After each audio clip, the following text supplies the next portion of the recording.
Who are you and what do you do? So I'm Lane Klastow, this is my wife Heidi, and we are a franchise consulting team. We actually got involved with consulting because we purchased a franchise in 2013 and successfully ran it for the last 11 years, 12 years now. We actually love franchising so much. We bought a second franchise about 6 months ago called Shrunk 3D. So we're running that as well. And now that we're happily running our business, making things happen, we decided we should give back and let other people know they can do the same thing we did. So that's kind of what we're doing now. I went to the University of Arizona, got my degree in engineering, and started out kind of my life in the corporate world. Did that for 17 years, and now we're all in with franchising. I like that because what you're doing is it seems like you're very proactive. And the way somebody does one thing is the way that they do everything. What's something that you know now that you wish you knew when you first started in the franchising realm? That's a great question. I wish we would have hired a franchise consultant the first time around. We didn't. And I don't think we bought the right franchise. We actually ended up selling that franchise. It was called Senior Helpers. We sold them and then just kind of started our own brand. And we're running, it's called Care for All now. And so now we're running our own thing, Care for All. But when we hired a franchise consultant the second time around, it was a better experience. We got more exposure to brands we never heard of. We saw things that we didn't think we'd even want to be a part of that we were like, wow, maybe we could be successful at this. And eventually we went all the way to where like we want to be in a mobile, we want a mobile franchise. And so then they were able to show us a bunch of different mobile franchises. And now we love it. Like yesterday, we were at Moms and Mimosas for Mother's Day, had the trailer out there, had the kids out there, and got to just hang out and have our business running and celebrate Mother's Day at the same time. Okay, yeah. Happy belated Mother's Day, Heidi. Thank you. You're welcome. So it sounds like what you're saying is don't be a potential franchisee shouldn't be so sure of what they want that they want and accept nothing better. Heidi, how was it for you? Because was it one of those things to where I believe in Lane. Lane says we should go this way, and then as the roller coaster ride goes, you saying, "Hold on, let's make sure we check out the height limit of this ride first." Yes, that's definitely true. I liked being a part of it though. Also, I mean, obviously we needed a good fit for us, being that we have small kids, and I like the mobile. What he was saying about the first franchise and what we would do differently is we had to have a brick and mortar with our first franchise. And in the 10 years that we were a part of that franchise, we never even had any clients come to our brick and mortar location. So now kind of seeing what we're doing now, we love the mobile aspect of it, that we can just pull it up to events and run our business that way. I think is a better fit for us overall, and it's not as expensive obviously as well. So oh yeah, a lot of those brick and mortar situations, like there's a lot of things that traditionally is sound and true. However, as we evolve and progress, you don't have to necessarily have a brick and mortar location to provide the best service to your customers. And I'm imagining your brick and mortar location probably locked you in for at least 5 years, maybe? Yeah, it was a long lease. It was very expensive and we didn't need it. I run Care for All out of my home because I'm mobile also. I go to our clients' home to meet with them. Or I'm meeting with caregivers at even like a Starbucks for a quick meeting. So there's no need for us to have a brick and mortar with that business, and no need for us to have a brick and mortar with B as well. So oh yeah, because that business model, because care is in the name, and all truths are parallel. What's typically true and workable for one thing is true and workable for another. And one of those true things is people don't care how much you know until they know how much you care. And it sounds like y'all have a business model that not only are you showing how much you care to one of our most important people, senior citizens, because I think one of the caveats to that business model that you have is you get to learn from somebody who's been through it all, right? You learn Oh yeah. essentially nothing from victories, but you learn everything from failures. And I love talking to people who are 50, 60 plus years old, because they failed more than most, and they can part that knowledge. So those what you're Definitely. learning, how are you applying it to franchise consulting? Um, I also have a little bit of a background. So I was in the medical field before we bought into our first franchise, and I actually was a consultant for doctors who wanted to open up their own med spa. So like leave the ER and open up a med spa. This was like at the height of like the med spas booming. So I really like to look back on that experience that I had as well, because I was really helping these doctors do everything from find a location to hire staff to decide which products to sell in their offices. So I loved consulting for doctors. And now we've loved helping people with the Care for All.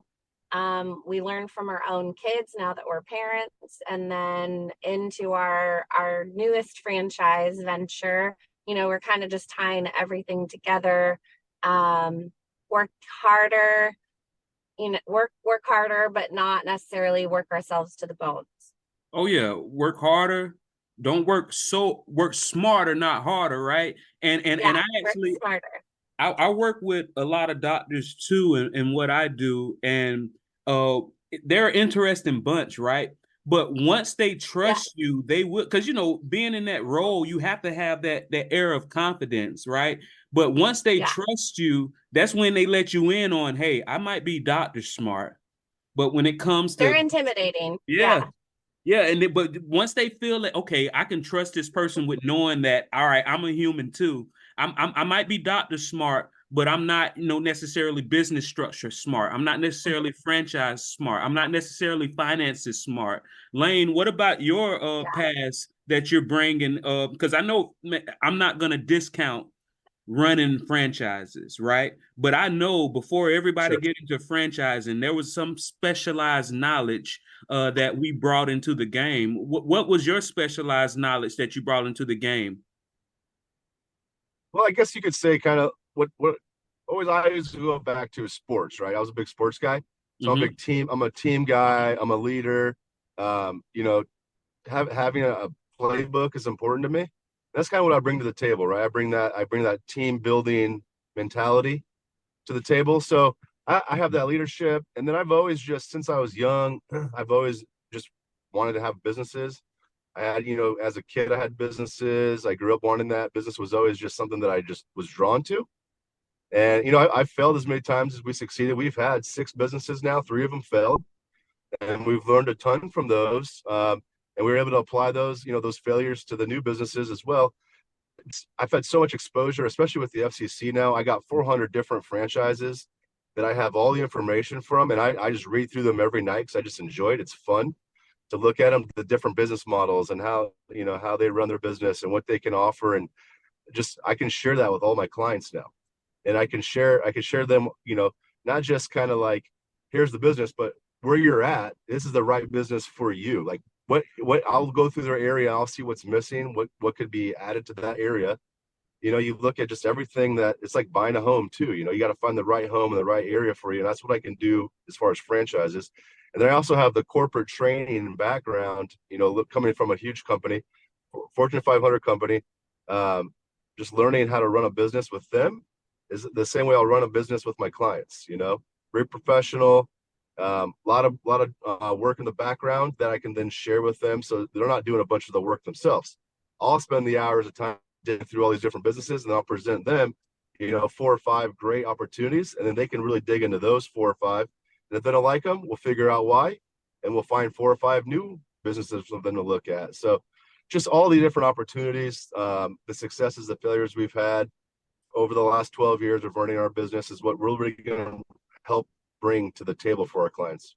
And I love the healthy relationship that us business owners have with failure, right? Because some people try to hide that they've ever failed at anything. We say it almost proudly, like it's like a smile on our face. Yeah, I had 3 businesses that failed in the past, and we're smiling because we know that made us extra smart, right? And all truths are parallel. Like I said, it seems like what you're saying is you're taking the standard operating procedure from a bigger company, and then you're taking the nectar and you're boiling it down to where it's workable in these smaller companies. Because even though these franchisees are tied to successful franchisors, which is going to increase their chances of being successful, but what they are still, they're going to be their own little small business inside of that ecosystem. It's the same as somebody who's doing graphic design. It's better to make your image big so that when you shrink it down, it's not pixelated. It's better to turn your volume up high because it's better to have something too loud that you have to turn down than something that's too low that you can't turn up. It seems like what you, Lane, and you, Heidi, are doing, you're taking all of this experience, you're taking all of this care, you're taking all of these failures, you're taking all of the standard operating procedures that you learned from S&P 500 companies, and you bringing it straight into the living room, to the kitchen table of these franchisees who, once again, they don't know what they don't know until they know it. And then even then, the more they know, the more they don't know. Yeah. Well, and Randolph, too, we have 2 different perspectives, right? We got the female perspective and the male perspective that we're going to combine into one as well. So it doesn't matter who we're talking to. We kind of have everything covered in our opinion. So we're really happy about this little venture we're doing together as a team. We love being married. We love hanging out. And so just to spend more time together is also great for us as well. You know, it really that's is. Good. I mean, that's a good sound bite, man. Hey, Lane, whenever we're together, Yeah. you can tell me all the terrible things that she does, right? I'm just joking. All right. So here's the $1 million question, because y'all are bringing so much knowledge to these people. How much do you charge for your services? Well, that's the great thing, right? We charge nothing, absolutely free. What we provide for them is just so much information, but we get paid by the franchisors, and the franchisors can't do anything about changing the price, right? It's just part of the deal. It's like a real estate agent. So we provide the service, we help them find the right franchise, we work them all the way through the process and let them, buy that franchise, and then we get paid through the franchisors, and they pay us nothing. So it's a free service. Oh yeah, and I like, because you mentioned homes earlier. Some people, they can't wrap their mind, just like some people can't wrap their minds why we're so excited to talk about where we failed at. They also maybe couldn't wrap their minds about how we're able to do all of this, bring all this value to them at no cost out of their pocket. And I think the best way to describe it is it's just like a real estate agent.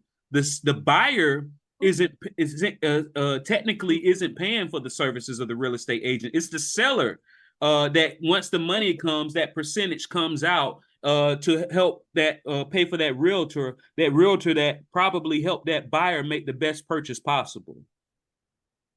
That's right. Yep. Just like that. It's that simple.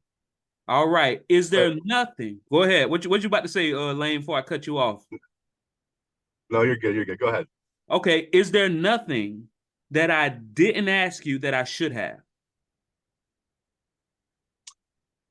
I think you did a really good job. We talked about kind of everything we were hoping to talk about. So you did a great job, Randolph. Great questions, man. I love the energy.